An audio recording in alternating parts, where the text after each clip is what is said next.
मार्च तक एमिरेट्स की एयरलाइंस की उड़ानों को अभी तात्कालिक तौर पर रद्द किया गया है। इंडिगो एयरलाइंस की करीब 142 उड़ानें भी रद्द की गई हैं। पश्चिम एशिया में जारी युद्ध के बीच यह फैसला लिया गया है। और इस बीच एक और बड़ी खबर आपको बता दें, जिसमें जानकारी मिल रही है ईरान की सेना की अमेरिका को बड़ी धमकी। अमेरिका को अंजाम भुगतने की धमकी ईरानी सेना की तरफ से दी गई है और ईरान की धमकी पर राष्ट्रपति ट्रंप ने पलटवार किया है। ईरान पर जोरदार हमला आज ही होगा और ऐसा हमला जो पहले कभी नहीं हुआ। इस पूरे मामले में अब आगे क्या परिस्थितियां बनती हैं देखने की बात होगी। फिलहाल जो ताज़ा जानकारी सामने आ रही है, अमेरिका के खिलाफ अब युद्ध में इराक भी उतर आया है।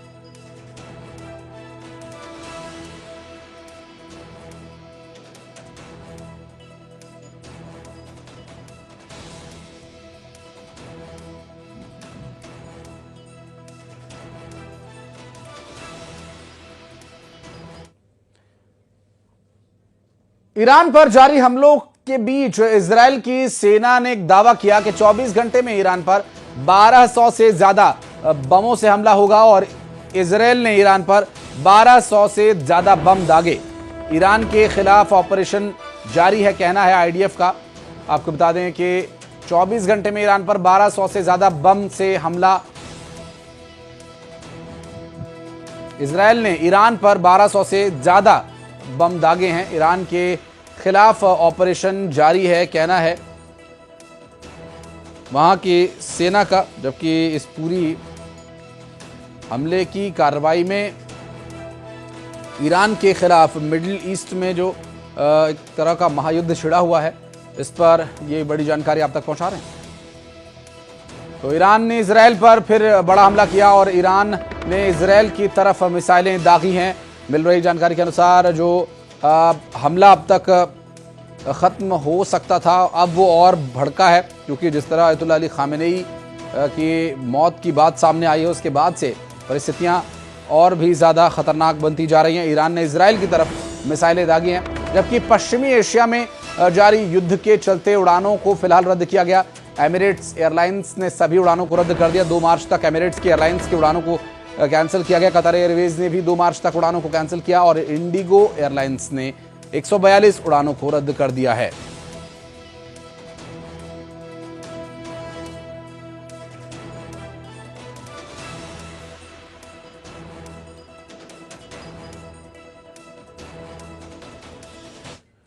और पश्चिमी एशिया में इस वक्त जो महायुद्ध की लहर उठी, उसका अंजाम क्या होगा ये तो वक्त तय करेगा। लेकिन अब आपको वो कहानी दिखाते हैं कि आखिर कैसे अमेरिका और इजरायल ने जॉइंट ऑपरेशन में ईरान के सुप्रीम लीडर को मौत की नींद सुला दिया।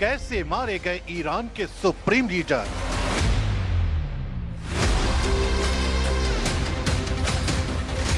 खामेनेई तक कैसे पहुंची इजराइल अमेरिकी सेना?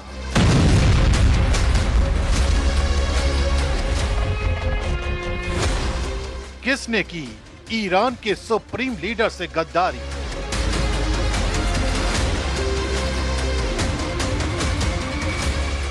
कैसे कामयाब हुआ इजराइल अमेरिका का प्लान?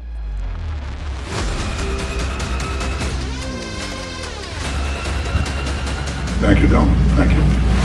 ईरान इस वक्त बदले की आग में धधक रहा है।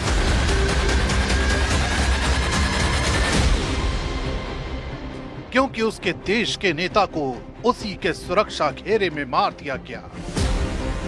देश में इस्लामिक क्रांति की आवाज को बुलंद करने वाले नेता को उन्हीं के परिवार के बीच युद्ध के बारूद का शिकार बनाया गया। बताया जा रहा है कि हमला बेहद सटीक और योजनाबद्ध था। तेहरान के सबसे सुरक्षित माने जाने वाले इलाके में मौजूद आधिकारिक कंपाउंड को निशाना बनाया गया। तड़के सुबह जब सुप्रीम लीडर शीर्ष सैन्य कमांडरों और सलाहकारों के साथ बैठक में थे, तभी आसमान से मौत बरसी।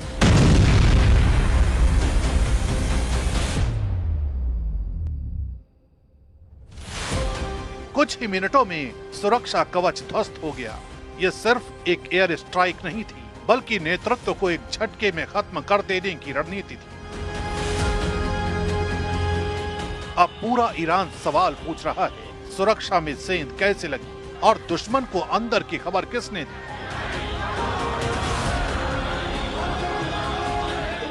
इस पूरी कहानी को समझने के लिए हमें बीते 48 घंटों की कहानी को समझना होगा। 28 फरवरी 2026 ईरान के लोकल टाइम के मुताबिक सुबह के 9:45 हो रहे थे। अमेरिका के ऑपरेशन एपिक फ्यूरी और इजराइल के ऑपरेशन रोरिंग लॉयन के तहत पहला जॉइंट अटैक ऑपरेशन शुरू किया गया। टॉमाहॉक मिसाइलें, ड्रोन और फाइटर जेट्स ने एक साथ तेहरान, इस्फहान, कोम, कराज और केरमान शाह में 500 से ज्यादा ठिकानों को निशाना बनाया।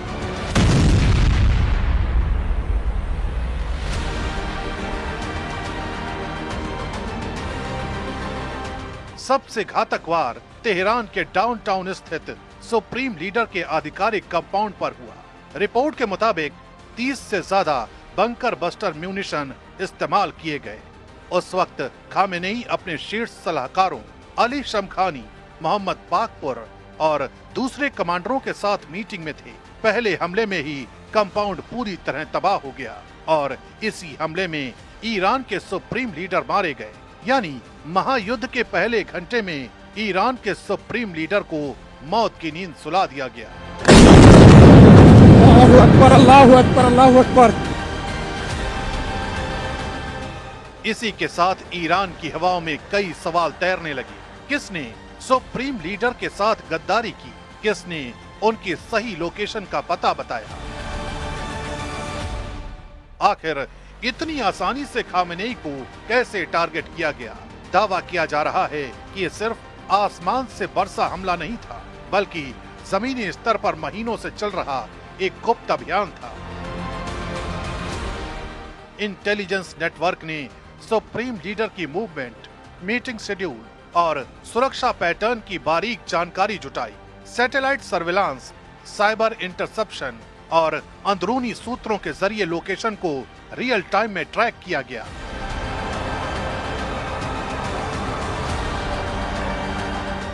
कहा जा रहा है कि हमले से ठीक पहले इलेक्ट्रॉनिक जैमिंग के जरिए कम्युनिकेशन सिस्टम को बाधित किया गया ताकि रिएक्शन में देरी हो। कुछ रिपोर्ट्स में यह भी इशारा मिलता है कि विशेष ऑपरेशंस यूनिट्स ने जमीनी पुष्टि दी, जिसके बाद प्रिसिजन स्ट्राइक को हरी झंडी मिली।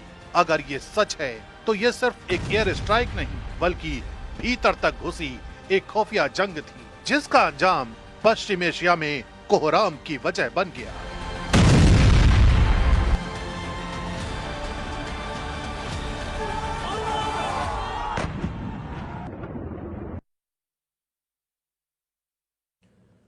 और अब बात क्रिकेट की। T20 क्रिकेट वर्ल्ड कप का आखिरी सुपर 8 का मैच। ये सुपर